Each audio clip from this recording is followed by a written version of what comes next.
ಹರಿ ಓಂ ನಮಸ್ಕಾರ ವೀಕ್ಷಕರೇ, ಜ್ಯೋತಿ ಬಳಿಗಾರ್ ಚಾನಲ್ಗೆ ನಿಮಗೆಲ್ಲ ಸ್ವಾಗತ. ಈ ದಿನ ನೋಡ್ರಿ ಅನಂತನ ಚತುರ್ದಶಿ. ಈ ಅನಂತ ಚತುರ್ಥಿ ಅಂತ ಕರಿತೀವಿ. ಈ ಅನಂತ ಚತುರ್ಥಿ ಅದರ ಒಂದು ಮಾಹಿತಿ ಮತ್ತು ಕೆಲವೊಂದು ವಿಷಯಗಳನ್ನು ಈ ಒಂದು ವಿಡಿಯೋದಲ್ಲಿ ತಿಳಿಸ್ತಾ ಹೋಗ್ತೀವಿ. ನೋಡ್ರಿ ಯಾವಾಗ ಇದೆ ಮತ್ತು ಏನು ಸಮಯ ಅನ್ನೋದನ್ನು ಕೂಡ ನೋಡೋಣಂತೆ. ಭಗವಾನ್ ವಿಷ್ಣುವನ್ನು ನೋಡ್ರಿ ಅನಂತ ರೂಪದಲ್ಲಿ ಪೂಜಿಸಲು ಅನಂತ ಚತುರ್ಥಿ ಅತ್ಯಂತ ಮಹತ್ವ ಅಂತಲೇ ಹೇಳ್ಬೋದು.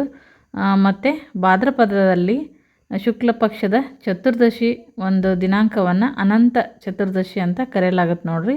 ಮತ್ತು ಅನಂತ ಚೌದಾಸ್ ಅಂತ ಕೂಡ ಕರೀತಾರೆ. ಈ ಒಂದು ಮಹತ್ವದ ದಿನ ಏನಪ್ಪ ಅಂತಂದ್ರೆ ವಿಷ್ಣುವಿನ ಒಂದು ಪೂಜೆಯನ್ನು ಮಾಡುವಂಥದ್ದು ನೋಡ್ರಿ. ಉಪವಾಸವನ್ನು ಇದ್ದು ಭಗವಂತನಿಗೆ ವಿಶೇಷ ಪೂಜೆಯನ್ನು ಸಲ್ಲಿಸ್ತಾರೆ. ಮತ್ತು ಈ 2025 ಅನಂತ ಚತುರ್ದಶಿ ಯಾವಾಗ ಮತ್ತು ಶುಭ ಮುಹೂರ್ತ, ವ್ರತಕಥೆ ಸೇರಿದಂತೆ ಇತ್ಯಾದಿನ ನೋಡೋಣಂತೆ ಈ ವಿಡಿಯೋದಲ್ಲಿ. ನೋಡ್ರಿ ಏನಪ್ಪ ಅಂದ್ರೆ ಅನಂತ ಚತುರ್ದಶಿ ಅನಂತನ ಒಂದು ಪೂಜೆಯನ್ನು ಮಾಡೋದ್ರಿಂದ ನೋಡ್ರಿ ಗಂಟಿನಂತೆ ಇರುವ ಕಷ್ಟಗಳೆಲ್ಲ ಕರಗಿ ಹೋಗ್ತವೆ ಅಂತ ಹೇಳಲಾಗುತ್ತೆ ನೋಡ್ರಿ. ಈ ಪ್ರತಿ ವರ್ಷ ಕೂಡ ಇದು ಇರುತ್ತೆ ಅನಂತ ಚತುರ್ದಶಿ ಪೂಜೆ. ನಾನು ಹೋದ ವರ್ಷ ಹಾಕಿದ್ದೆ ಮತ್ತು ಅದ್ರ ಜೊತೆ ಶಾರ್ಟ್ಸ್ ವಿಡಿಯೋದಲ್ಲಿ ಕೂಡ ಯಾವ ಥರ ಅಂತಲೂ ಹಾಕಿದ್ದೀನಿ. ಈ ಸರಿ ನೋಡ್ರಿ ಯಾವಾಗಿದೆ ಅನ್ನೋದು ನೋಡೋದಾದರೆ ಸೆಪ್ಟೆಂಬರ್ 6ನೇ ತಾರೀಕು ಶನಿವಾರ ಈ ವ್ರತ ಆರಂಭ ಆಗುತ್ತೆ ನೋಡ್ರಿ.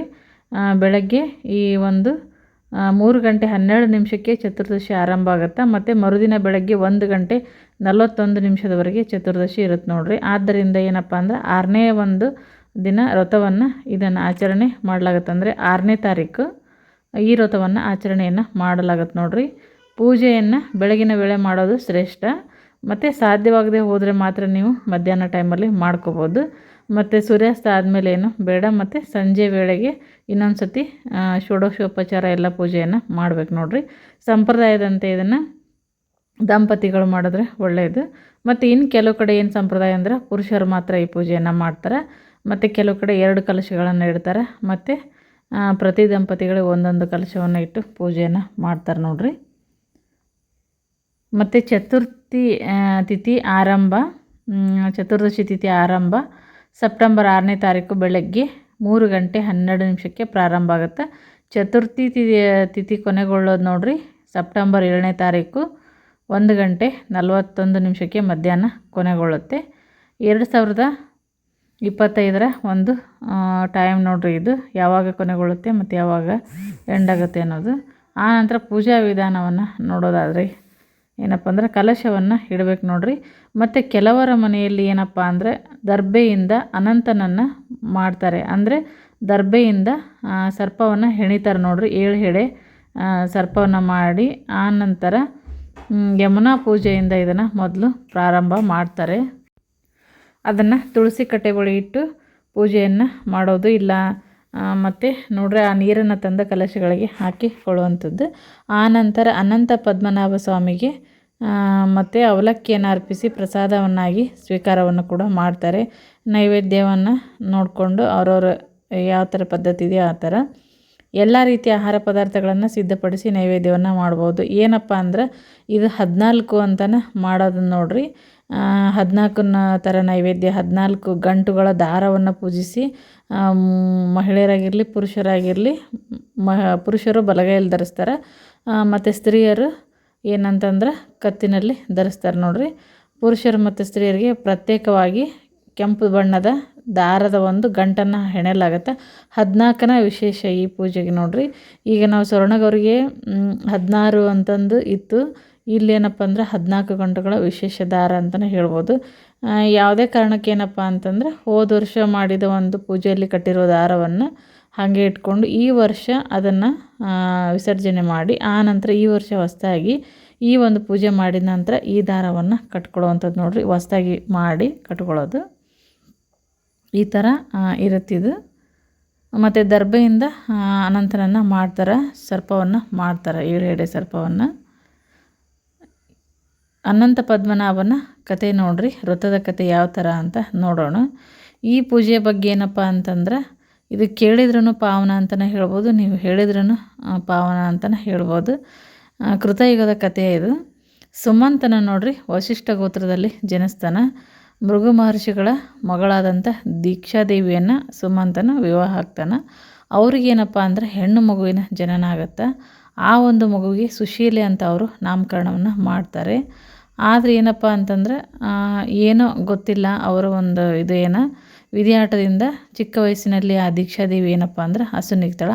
ಆಗ ಏನಂತಂದ್ರೆ ಕರ್ಕಶಿ ಅನ್ನುವಂಥ ಸ್ತ್ರೀ ಜೊತೆ ಏನಂದ್ರೆ 2ನೇ ವಿವಾಹ ಆಗ್ತಾರೆ. ಆದರೆ ಈಕೆಗೆ ಎಲ್ಲ ರೀತಿಯ ದುರಾಚಾರಗಳು ಇರ್ತಾವೆ.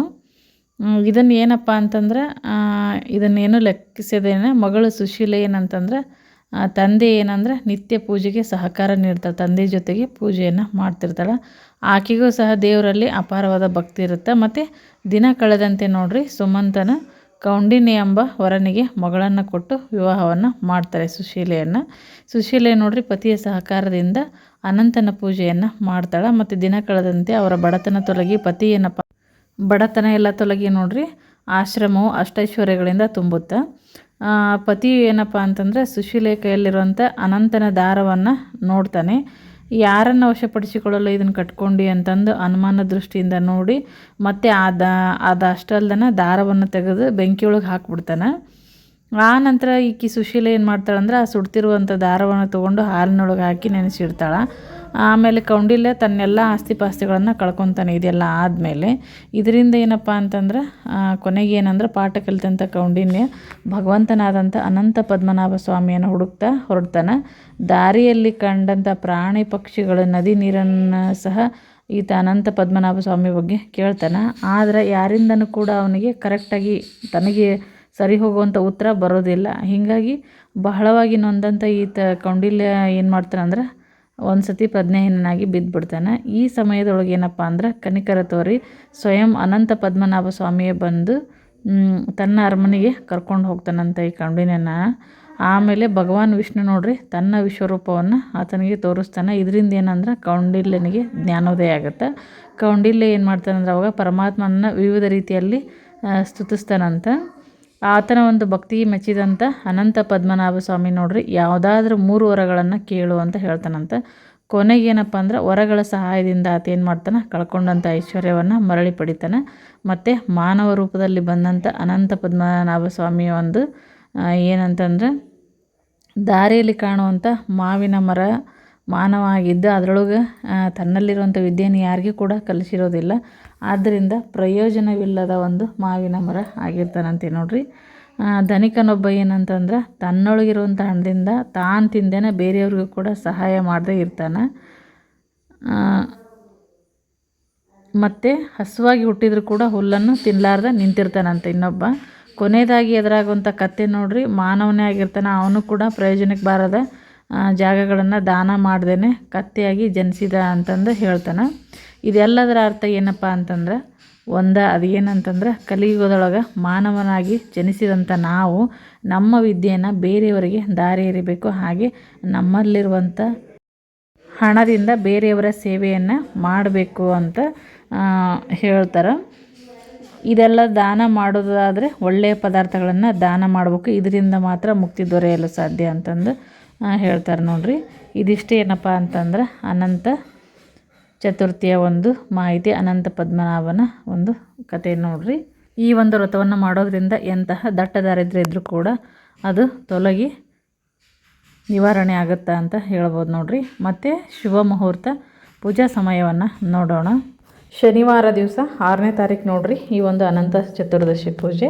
ಬೆಳಗಿನ ಬ್ರಾಹ್ಮಿ ಮುಹೂರ್ತ 4 ಗಂಟೆ 38 ನಿಮಿಷದಿಂದ 5 ಗಂಟೆ 27 ನಿಮಿಷದವರೆಗೆ ವಿಶೇಷ ಯೋಗ ಇರುತ್ತೆ. ಅದಾದ ನಂತರ ಮತ್ತೆ 6 ಗಂಟೆಯಿಂದ 8 ಗಂಟೆ 30 ನಿಮಿಷದವರೆಗೆ ಇನ್ನೊಂದು ಮುಹೂರ್ತ ಇರುತ್ತೆ ನೋಡ್ರಿ. ಮತ್ತು ಮಧ್ಯಾಹ್ನದ ಮುಹೂರ್ತವನ್ನು ನೋಡೋದಾದರೆ 10 ಗಂಟೆ ಬೆಳಗ್ಗೆ 10 ಗಂಟೆ 58 ನಿಮಿಷದಿಂದ ಚೆನ್ನಾಗಿರುತ್ತೆ. ಆದಮೇಲೆ 1 ಗಂಟೆವರೆಗೂ ನೀವು ಪೂಜೆಯನ್ನು ಮಾಡ್ಕೋಬೋದು ನೋಡ್ರಿ. ಇದಿಷ್ಟು ಶುಭ ಮುಹೂರ್ತ, ಅನಂತ ಚತುರ್ದಶಿ ದಿವಸ ಪೂಜೆ ಮಾಡುವ ಶುಭ ಮುಹೂರ್ತಗಳು. ಈ ಒಂದು ಮಾಹಿತಿ ಇಷ್ಟ ಆಗಿತ್ತಪ್ಪ ಅಂದ್ರೆ ರಂಗೋಲಿಯನ್ನು ಮುಂದಿನ ವಿಡಿಯೋದಲ್ಲಿ ಹಾಕ್ತೀನಿ. ಈ ಮಾಹಿತಿ ಇಷ್ಟ ಆಗಿತ್ತಪ್ಪ ಅಂದ್ರೆ ವಿಡಿಯೋಕ್ಕೊಂದು ಲೈಕ್ ಕೊಡಿರಿ, ಶೇರ್ ಮಾಡಿರಿ. ಇನ್ನು ಯಾರು ನಮ್ಮ ಚಾನಲ್ಗೆ ಸಬ್ಸ್ಕ್ರೈಬ್ ಆಗಿಲ್ಲ ಸಬ್ಸ್ಕ್ರೈಬ್ ಆಗೋದನ್ನು ಮರಿಬೇಡ್ರಿ. ಮತ್ತೆ ಹೊಸ ಮಾಹಿತಿಯೊಂದಿಗೆ ಮುಂದಿನ ವಿಡಿಯೋದಲ್ಲಿ ಸಿಗ್ತೀನಿ. ವಿಡಿಯೋ ನೋಡಿದ್ದಕ್ಕಾಗಿ ಎಲ್ಲರಿಗೂ ಧನ್ಯವಾದಗಳು.